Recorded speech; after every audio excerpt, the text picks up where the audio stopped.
Salam sejahtera Malaysia, denyut nadi suara rakyat bergema di channel ini. Jangan lupa tekan butang subscribe, like dan share. Malaysia kita punya, cintai Malaysiaku, kita jaga kita.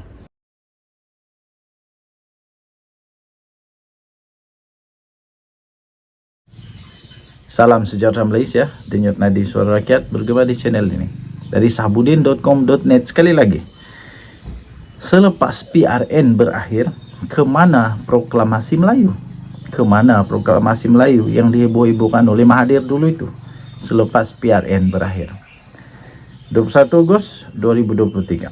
Di sebalik keputusan PRN yang memperlihatkan PN khususnya PAS telah berjaya memperolehi majoriti undi Melayu, dalam masa yang sama ia juga adalah berita pedih buat Tun Mahathir yang memperjuangkan proklamasi orang Melayu atau POM. Tanpa kelompok itu terlibat dalam kempen pun, cubaan untuk meletakkan 17 nama sebagai calon tidak diendahkan. Tiada mana-mana pemimpinnya termasuklah Tun Mahathir yang turun padang berkempen, dan malah POM tidak pun menjadi sebutan sesiapa yang bertanding. Hakikatnya PN tetap berjaya meletakkan dirinya sebagai pencabar unggul kepada PHBN. Lalu, kemana perjuangan POM selepas ini? Kalau diteliti, perjuangan POM ini digerakkan hanya setelah Tun Mahathir yang sebelumnya berjuang bersama dengan Pejuang dan GTA kalah dengan parah dan teruk sekali pada PR15 yang lalu. Untuk itu sekurang-kurangnya ada dua tujuan POM ini digerakkan. Pertama, untuk menekan dan menjatuhkan Anwar Ibrahim yang memang merupakan musuh kepada Tun Mahathir dan telah berkali-kali cuba dihalangnya daripada menjadi Perdana Menteri. Kedua, untuk memperlihatkan Tun Mahathir ini kononnya masih relevan dalam politik negara serta menjadikan dirinya ada tiket untuk bersama-sama di dalam dalam Perikatan Nasional yang merupakan satu-satunya blok pembangkang yang ada dalam negara ini. Berdasarkan keputusan PR15 di mana semua calon pejuang hilang deposit dengan teruk, Tun Mahathir sedar beliau tidak boleh lagi berjuang melalui blok yang ketiga, terutama dalam usahanya yang tidak pernah berhenti untuk menjatuhkan Anwar. Namun, untuk beliau terus bersama dengan Perikatan Nasional, tentu ada sedikit rasa malu dalam dirinya. Berikutan perbalahannya dengan Mahyadin Mat Yassin pada 2020 yang lalu selepas berlakunya peristiwa langkah Sheraton. Setidak-tidaknya dengan menggagaskan POM, rasa malu untuk kembali bertaut dengan Mahyadin yang pernah memecatnya daripada Bersatu itu dapatlah dilindungi. Kononnya demi untuk membela nasib orang-orang Melayu.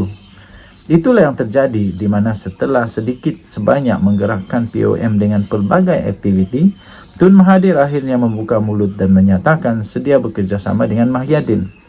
Kedua-dua mereka telah bertemu sebelum PRN lalu. Pun begitu, berikutan Mahyadin kekal sejuk dan tidak menunjukkan jiwa sepenuh hati dalam pertemuan itu. Begitu juga dengan Hamzah Zainuddin selaku ketua pembangkang dan Setiausaha Agung PN Bersatu turut tidak berlebih-lebihan dalam memberi respon kepada POM dan Tun Mahathir. Sudahnya tiada apa-apa jalinan kerjasama yang berjaya terbina. Sebelum penamaan calon, seorang utusan POM telah datang menemui Hamzah Zainuddin dengan membawa 17 nama bagi dipertimbangkan sebagai calon PRN atas tiket PN. Malangnya tiada satu pun nama yang dihantar itu diberi pertimbangan oleh PN. Maka itu walaupun sebelum ini POM agak riuh rendah dengan pelbagai program dan mengeluarkan kenyataan atas banyak isu, disebabkan tidak berjaya menumpang sebagai calon atas nama PN, mereka akhirnya senyap sunyi dan langsung tidak berbunyi sepanjang tempo kempen PRN diadakan. Pendek kata, dengan tidak ada wakil POM menjadi calon, seterusnya tidak turun membantu berkempen dan POM juga tidak disebut sepanjang kempen, gagasan perjuangan Tun Mahathir itu pada hakikatnya telah dilupakan terus ketika kempen PRN yang lalu. Kesian. Artinya, walaupun PN berjaya memenangi majoriti undi Melayu dan menawan sebahagian besar kawasan Melayu, ia bukanlah disebabkan oleh POM. Jauh sekali ada cop jari dan peranan daripada Tun Mahathir atas kejayaan PN itu. Sekali lagi, kemana POM selepas ini? Terutama Tun Mahathir. Tentunya belum padam lagi gairahnya daripada mahu menjatuhkan Anwar Ibrahim. Apakah selepas pilihan raya, setelah tiada lagi pilihan, Tun Mahathir akhirnya akan menyertai PAS? Wow, what?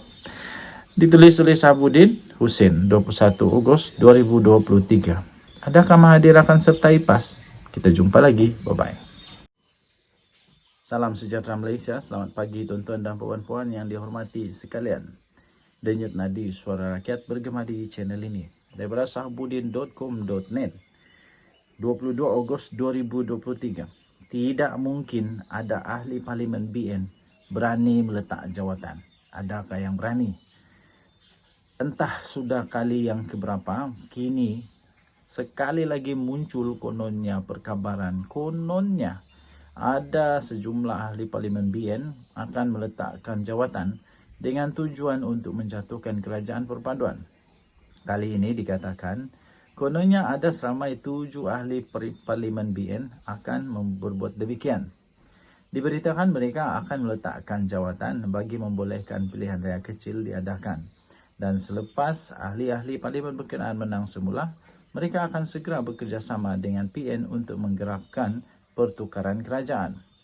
Walaupun tidak disebut identiti siapa 7 ahli parlimen itu, mereka terbabit. Mereka yang terbabit ini difahamkan ialah 4 dari Johor dan masing-masing 1 dari Pahang dan Sabah dan sebuah negeri di sebelah utara. Memandangkan jumlah ahli parlimen BN hanyalah ada 26 daripada MCA, 26 daripada UMNO, 2 dari MCA dan masing-masing 1 daripada MIC dan 1 daripada PBRS. Barangkali tidaklah terlalu sukar meneka-neka siapa 7 ahli parlimen berkenaan. Sebagai respon awal kepada perkara itu, Presiden UMNO Ahmad Zahid Hamidi mengatakannya semuanya itu hanya kabar angin semata-mata. Kenyataan Zahid Hamidi itu boleh dikata hampir 100% adalah benar. Asas paling kukuh untuk menyokong kebenaran Zahid Hamidi itu adalah kerana mereka ini tidak mungkin berani untuk berbuat demikian. Ahli-ahli parlimen berkenaan bukan saja masih sayang dengan status ahli parlimen masing-masing. Malah mereka juga takut kalah jika bertanding semula. Selama ini hidup mati mereka dalam perjuangan adalah dengan menumpang nama UMNO, bukan atas kekuatan pribadi yang dimiliki. Kemungkinan mereka mampu menang semula jika bertanding atas tiket parti lain adalah perkara yang sukar untuk dijangka. Selebihnya pula kalau diperhalusi identiti paling mungkin siapa 7 ahli parlimen terbabit. Ini yang paling mungkin. Tiada seorang pun daripada mereka itu didapati memiliki hati yang keras, tegas, berani, mengambil risiko dan mempunyai rekod melawan yang boleh dibanggakan. Tak pasti dengan tujuan apa perkara ini diheboh-hebohkan kembali. Mungkin ada maksud tersirat yang berbagai di sebaliknya. Yang penting, diharapkan pemimpin kerajaan perpaduan tidak terganggu dengan kabar angin ini. Tenang-tenang saja dengan perkabaran yang berulang-ulang sudah nih. Mereka perlu lebih menumpukan sepenuh masa dan tenaga untuk memperbaiki lagi hikmat kepada rakyat kerana cabaran politik yang sebenar selepas ini ialah PRU 16 yang akan berlangsung kira-kira 4 tahun lagi. PN juga sebaik-baiknya tidak usah lagi terpedaya dan memasang angan-angan lagi mahu menjatuhkan kerajaan di pertengahan penggal atau melalui tebuk atap sebagaimana dilakukan pada tahun 2020 dulu. Sebaik berakhirnya PRN, banyak kerja harus mereka lakukan untuk memberi cabaran yang sebenar kepada PHBN dan kerajaan perpaduan dalam PRU 16 akan datang. Lupakan sajalah cerita-cerita mau menjadi kerajaan dengan cara bukan melalui pilihan raya ini. Dalam juga perkara yang diimpikan, ia terlalu sukar menjadi kenyataan kalau tanpa disertai dengan keberanian. Ditulis oleh Sahabudin Husin, 22 Ogos 2023. Denyut nadi suara rakyat bergema di channel ini. Bye-bye.